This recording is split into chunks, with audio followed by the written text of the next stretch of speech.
shores and woodlands of the north, its history of copper mines and iron ore, the Great Lakes fishery. To the farmlands of the southern counties we'll look around, my friend, and all that waits the sportsman in the state of Michigan. And sometimes when the moon brings out the diamonds in the snow, and the stillness of the forest lies encased in Arctic cold, the wind might whisper through the trees, listen if you can. It tells you of the beauty in the state of Michigan.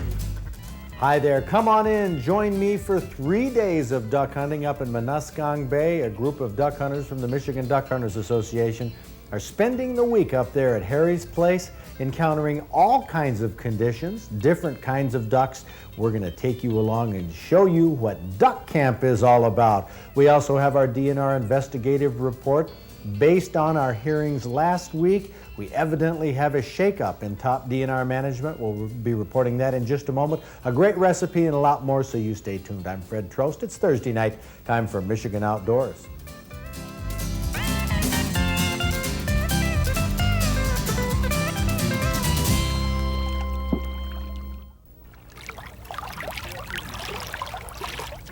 Strings of decoys bobbing in the water. There's not a prettier sight to a duck hunter. The Arctic storms drive flights of ducks southward where they drop into potholes for the night. Or if they're diving ducks, they join rafts of other ducks on the open water. Larry and Shane Malski from Melvindale are enthusiastic duck hunters. In fact, the whole family hunts together. Their 2-year-old black lab, named Chance, is the most avid duck hunter of the group. Shane hands Larry the shotguns, and when the boat is empty, they head back out to set decoys around the point on this island. We're going to use what hunters call mother lines. And on mother lines, you string anywhere from 10 to 12 decoys. It's a lot easier in a case like this where we're stringing 80 to 100 birds. We can have it done in about 5 minutes.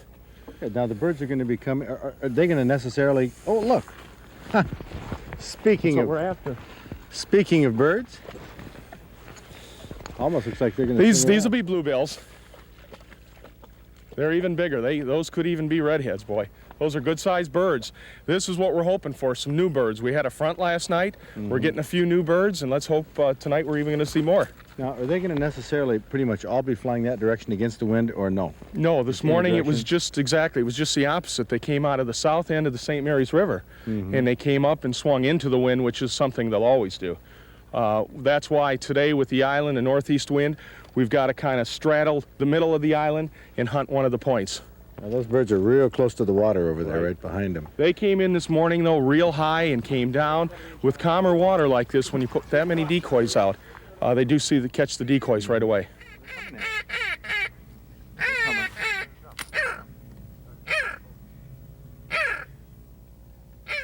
What do you make of that? That's what we're after. It was some bluebills. That's what we saw this morning. A lot of new groups. Duck hunting boats are unmistakable. Camouflage, designed to take heavy water. They're used as floating blinds, as is work boats for setting decoys.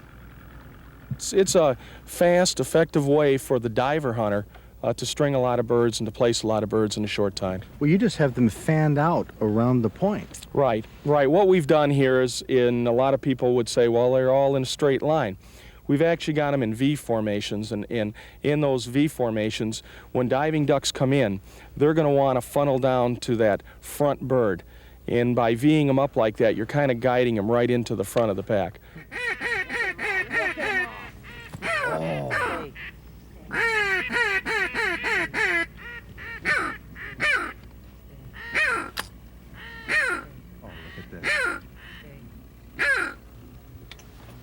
Okay. There we go. All right! Well, that was some real fine shooting there, gang. They were holding decoys. They sure were. We got one that's going to... Yeah, we got one. One out there? You could tell that we had a lot of hunters with us on this island in Munuscong Bay. There were 10 of us, and for all those shots, we only got one duck. Good girl. Good girl. Good girl. Here, hold it. Hold it. Here. Here. Right here. Hold it. Here. Yes, good girl. Sue Malski is Larry's sister, and she's as good a duck hunter as you'll ever find. Well, we got one. Sue usually hunts with Larry's wife Cindy in their own boat with their own decoys.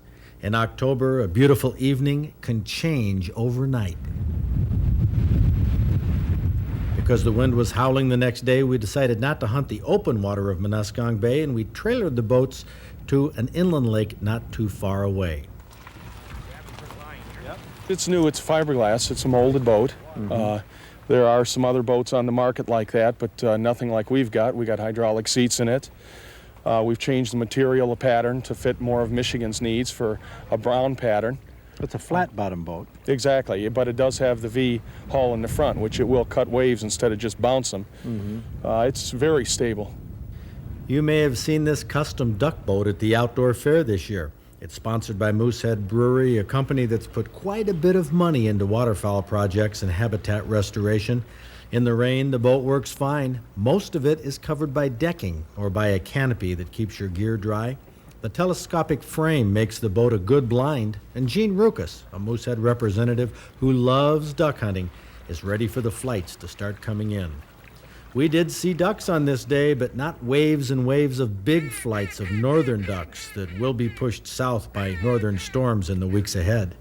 Larry is calling these divers in, but we don't see them yet. I can't pick them up now. I don't see them either. It's often difficult to spot these ducks in the distance on a dark, rainy day, except when they come right into the decoys. Oh, here they come. Here they come. I didn't lead him enough. Doggone it, I knew that, and I knew it, and I knew it, and I didn't lead him enough. Got it. Oh well, that's the first shot. Son of a gun, they may come around again. They're coming around. Oh shoot, gotta load fast.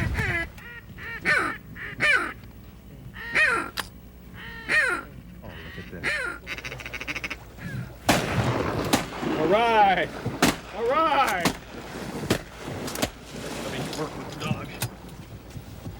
Oh, we got wads coming down. One duck. All right. Yeah. Dropped one right out of there. Gene Ruckus dropped the duck, and Chance finally had the chance to do what he does best.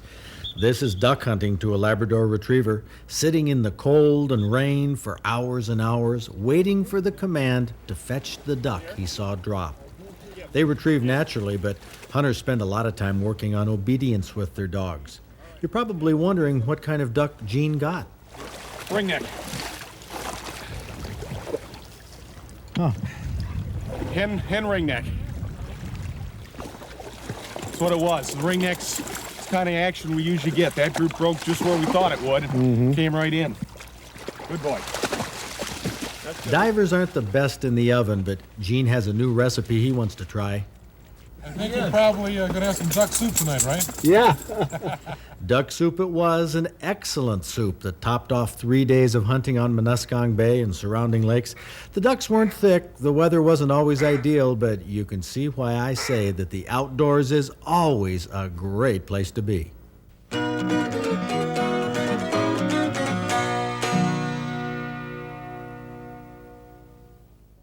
Sporting dogs, man's best friend in hunting, used as retrievers for duck hunting, or pointing dogs are used in upland bird hunting. Which one is the best breed? You take a look and make up your own mind. Freckles is an enthusiastic, tail-wagging Springer Spaniel, a breed of dog that used to be more popular in the 40s and 50s as a pet and as a hunting dog, but it's still a good, solid breed for upland game. Now, Springers got their name from their hunting behavior. They don't point game, they flush birds from cover. Springers use their noses to scent game birds on the ground. Oh, they have excellent noses, and they use their noses to close in on the birds, but they don't have the instinct to freeze on point. Freckles has a peculiar habit of circling a bird she smells, tightening the circle closer and closer. She's trying to pinpoint the bird's exact location, and then the flush. Hold that bird. Hold that bird. The birds we're working with here are hunting preserve birds at the Bourbon Barrel Hunt Club near Imlay City. The birds are quail, chukar partridge, and pheasant. And Freckles shows that Springers do well at retrieving game, too. In contrast to the Springer Spaniel with its long hair and flushing instinct, is the German short-haired pointer, another breed that was actually more popular a few years back than it is now. Now, it's a great house dog, it's a good hunter, but too much breeding for show and for field trial has alienated a lot of hunters who like a solid working dog. The working bloodlines are difficult to find. Except for the bobbed tail that buzzes on an excited shorthair, they hold tight on a bird, moving only if the bird moves or the wind changes. Now, we know exactly where this bird is in front of the shorthair's nose, but I didn't know it was going to flush in my face. Oh, Well, I was too surprised to shoot. The quail got away. Warren Cahoon of the Bourbon Barrel trains all of these dogs, and one of his old favorites is Humphrey, a seasoned Brittany Spaniel who's had many years and many more birds under his belt than most dogs. Like a German Shorthair, Humphrey points game, but he looks more like a Springer since he is a Spaniel. He has the long hair, floppy ears, and his tail is bobbed. Now, he was just on point right there. The bird moved, and Humphrey lost the strong scent, so he moved on too. Brittany's are small dogs, but when they're in good condition, they cover a lot of territory. You'll see Humphrey lock up on a solid point right here. Oh, I see it. Rock solid. And I see the bird. No, this is a chucker right here. There's a chucker right in front of me. See John right there? Yep. That's a chucker partridge, a popular game farm bird. When you spot him close like this, you want to let him fly out a distance before you shoot.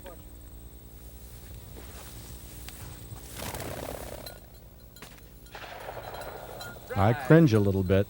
Dead on. The straightaway shot is an easy one where Will an he open retrieve it? pattern barrel works best. Back with the chucker is Humphrey, showing the retrieving skills of a Brittany. Now, Humphrey doesn't bring the bird directly to the trainer, but retrieving isn't the strong point of this breed. It's the keen nose and pointing skills and the love of hunting that makes the Brittany a breed that's growing in popularity, just like their cousin, the English setter.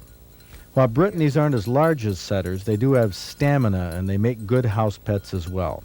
But English setters definitely have the class with their flowing tails that wave and dance as they run. There's style and flash to English setters that are attractive to a lot of people.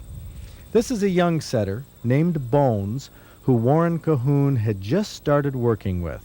Now, he makes the moves all right, but Warren says these instincts have to be developed. What's the trick to training? I know you can take a dog in a matter of days and turn its behavior around oftentimes, really bring it into a good working dog. Well, what's your secret? We work with a dog. You as yourself, you think you work hard at something with a dog. You are, but for 20 minutes a day maybe, where we go out in an hour and a half on each dog, and you put some time on with them. You can see where the dog's weaker, and you work on the weakest points first. The English setter we put out, Bones, is a relatively young dog, relatively inexperienced dog. Yeah, I wouldn't say he probably pointed 20 birds at most in his lifetime, the way he acted when we first come out with him. Mm-hmm. But you still, when we had the quail in front of it, you lifted up its tail, you actually touched the dog while it was pointing. Right. The dog is not that accustomed to having to point that. It's bred into him, but until you work the finer points out on him, they've done enough of it. It doesn't come naturally sometimes. When Warren gets out both dogs, now the older and more experienced Brittany and the younger English setter, you can see a definite difference, not only in ability, but in social interaction. The Brittany is locked on point, but Bones won't get near him. The young setter sticks near Warren because, well, Bones is a little tired. But Humphrey had just snarled at Bones a few minutes earlier for getting too close and too friendly. Bones was intimidated. So Warren reaches down and flushes the pheasant that Humphrey is holding on point.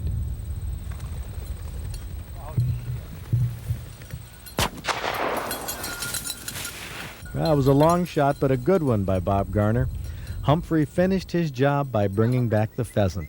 A well-trained dog. That's a hunter's best friend in Michigan outdoors. We've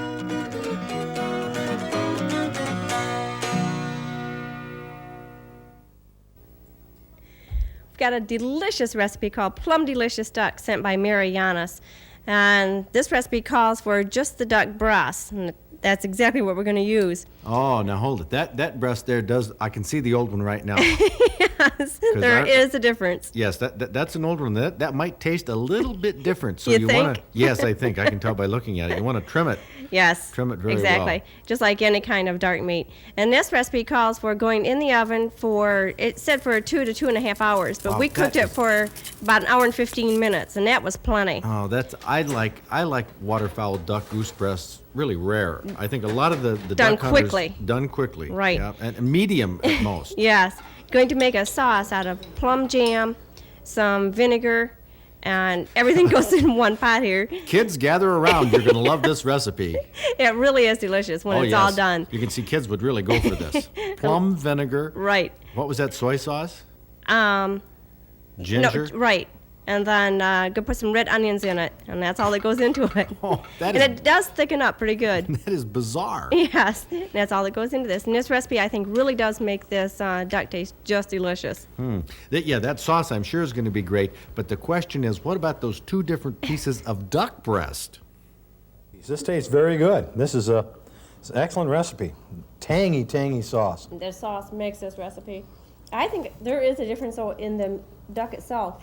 Yeah, here, try that, Charlie. The- Try that one. Well, let me try one of yours, because when you Don't cook take a big piece. when you cook duck as long as this recipe requests to do, it gets livery tasting. Yeah. That's stronger tasting than this duck right here. It sure is. Your duck is a different texture. Yep, look at the difference. Now here we have a packaging problem, a truth in packaging. Yes. They both said mallard in the freezer. One said hen mallard and one said mallard. So one was an old mallard. No, mine does taste livery, but it isn't strong. Yeah. And right. this sauce, this plum sauce. Where this is just barely pink, that could be almost rare in there. Well, that can't. Yeah, Yeah, you, that- 2.5 hours is not Yeah, going to be pink. that's too long Right. to cook the I duck. think those are your bloodshot eyes, or something. They can't be pink in 2.5 hours. You should cook them for about 10 minutes, and it would be great. Very frankly, 10 minutes at 550. That's what I'd do. Yeah, we didn't cook these as long as it said. Wow! But the sauce, The sauce is tangy. impeccable. Yes. Impeccable. Yep. Oh, that scrumptious recipe for plum delicious duck is in our Outdoor Digest magazine. You can get a copy by writing to the address coming up in just one moment. But whatever you do, please try to get outdoors this weekend. It's a great place to be. See you next week. Hen ring net.